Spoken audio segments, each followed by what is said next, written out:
Bonjour et bienvenue sur Nuage Magique pour un nouvel épisode des pièges de l'électrique. A tout de suite.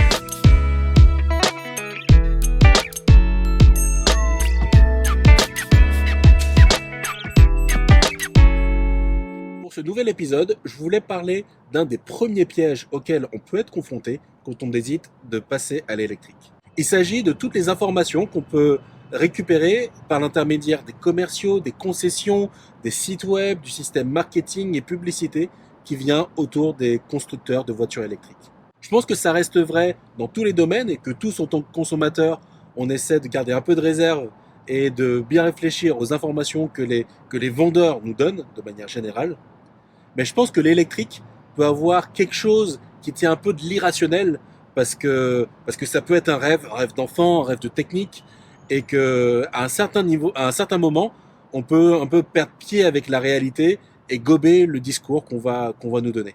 Donc d'entrée de jeu, moi je vous le dis, mon conseil par rapport à ce piège, c'est pour l'instant de rester informé en allant sur des forums comme Automobile Propre, en allant sur YouTube et en regardant les expériences des vraies personnes de la vie qui utilisent des voitures électriques, toutes marques confondues, et sur d'autres sites internet. Et ne pas uniquement avoir confiance en ce que vous dira le commercial ou le site web auquel vous faites face. Typiquement, si on avait dû croire le commercial qui nous a vendu la première Nissan Leaf 40, en tout cas un des commerciaux qu'on a vu dans le cadre de cette première recherche, on aurait pu penser que la Nissan Leaf avait une autonomie de plus de 200 km à 130 km/h sur autoroute, et qu'on aurait vraiment pu faire des arrêts que tous les 200 km en faisant par exemple un Paris-Marseille.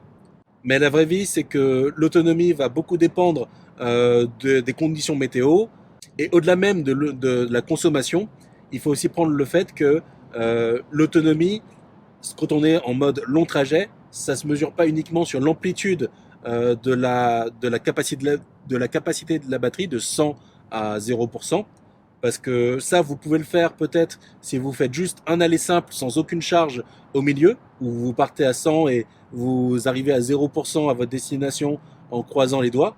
Mais dès que vous allez commencer à avoir des charges au milieu, vous allez vouloir vous laisser un petit peu de marge de manœuvre en dessous des 5 à 10%. Et quand vous allez recharger, vous allez rarement recharger au-delà des, on va dire, 80, 85, 90%, parce que les derniers pourcents prennent beaucoup de temps à venir. Ça, typiquement, les commerciaux, en tout cas les premiers commerciaux qu'on a rencontrés, ils n'en avaient pas l'expérience, donc ils ne pouvaient pas nous l'expliquer, et si on avait dû les croire, on aurait pu se tromper. Par ailleurs, sur tous les sites de constructeurs, vous allez retrouver des chiffres WLTP. Alors, je comprends, ils font de leur mieux pour donner les chiffres comme ils peuvent. Il y en a quand même qui donnent des simulateurs qui, en fonction de la température, de la météo, vous donnent l'autonomie auquel vous pouvez prétendre. Mais tout ça, ça reste pas très précis, pas très lisible. Et surtout, quand vous allez voir les commerciaux, c'est très peu probable qu'ils maîtrisent tous ces outils mis à la disposition de leur constructeur. Typiquement, je vous avais parlé du tableau comparatif d'autonomie du site Tesla-like. Un tableau comme celui-ci, si vous allez voir les commerciaux de chez Tesla, je ne pense pas qu'ils pourront vous le sortir. Et il n'y a que la communauté des passionnés aujourd'hui qui pourra vous donner ce niveau d'information. Le deuxième piège auquel vous pouvez être confronté, c'est le piège par rapport au réseau de charge des constructeurs. Tous vont se targuer, en tout cas les Nissan, les Renault et les Tesla, d'avoir un réseau de charge conséquent, mais dans la vraie vie, tous ne seront pas sur le même pied d'égalité. Je me rappelle typiquement, je pense que ça devait être début 2019, avoir vu un tweet du compte Nissan France qui se targuait d'avoir le plus gros réseau de charge rapide de France parmi les constructeurs. Et quand j'ai vu ça, mais je me suis juste pissé de rire, quoi, parce que quand on sait, par exemple, le nombre de bornes de recharge Nissan qui sont sur des concessions, et il faut savoir que sur les concessions, les bornes ne sont pas tout le temps accessibles. Dans certaines concessions, on n'y aura pas accès le midi ou le soir ou le week-end.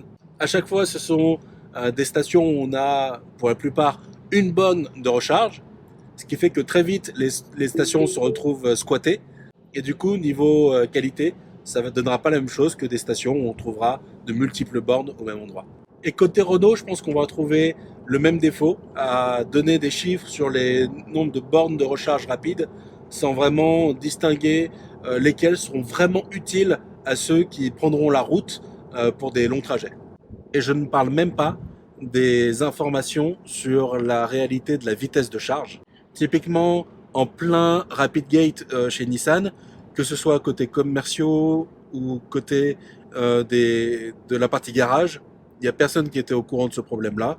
Et non, on m'a toujours dit que tout allait bien et qu'il n'y avait pas de souci à se faire.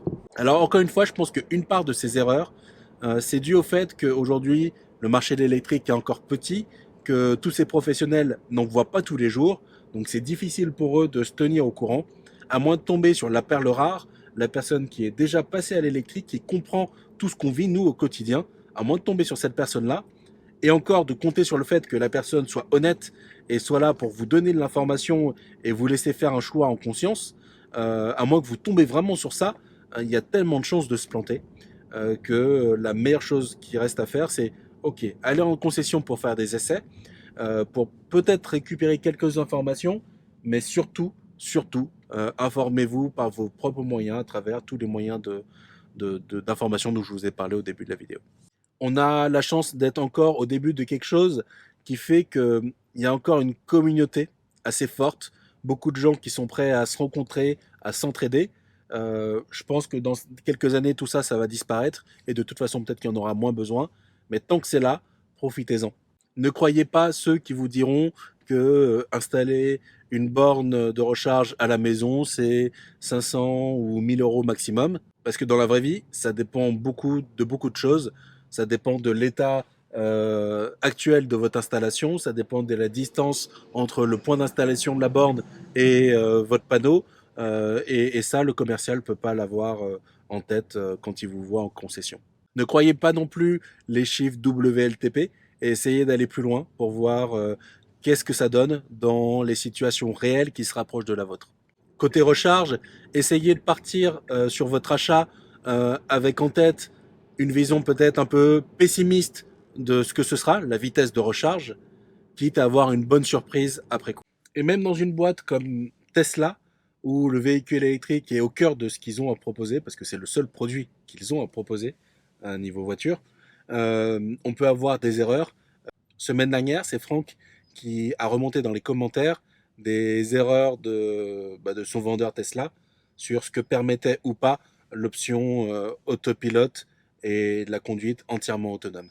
Donc pour faire le bon choix, restez à l'écoute et je vous dis à la prochaine sur Nuage Magique.